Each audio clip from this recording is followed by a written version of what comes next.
ये वफद था बनु तमीम का।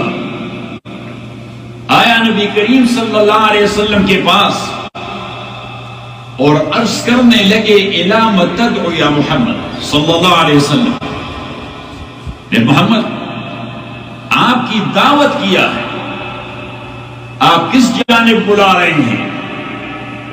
रसूलुल्लाह सल्लल्लाहु अलैहि वसल्लम ने फरमाया, इन्नमा अदउ इल्लाह, मैं अल्लाह की तरफ बुला रहा हूं।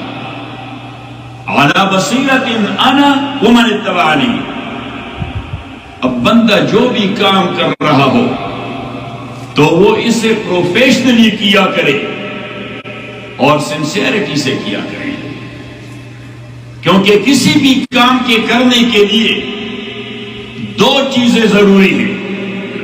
नंबर एक, उस काम का फहम, to know what he is doing, so he must know all about his own job, and number two, he must do it professionally and with full sincerity. In Holy Quran, Allah subhanahu wa ta'ala has mentioned the three stories.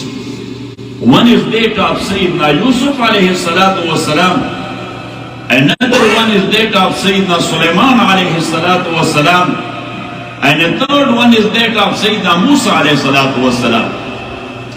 इन तीन stories में जो हजरत मूसा अलैहि सलातु वस्सलाम का किस्सा है, तो किस्सा तो तवील है कि मूसा अलैहि सलातु वस्सलाम कैलूले के वक्त मिस्र के शहर में वो गुजर रहे थे, फवजद फीहा रजुलैन यख्ततिलान, he found two men, they were fighting one another.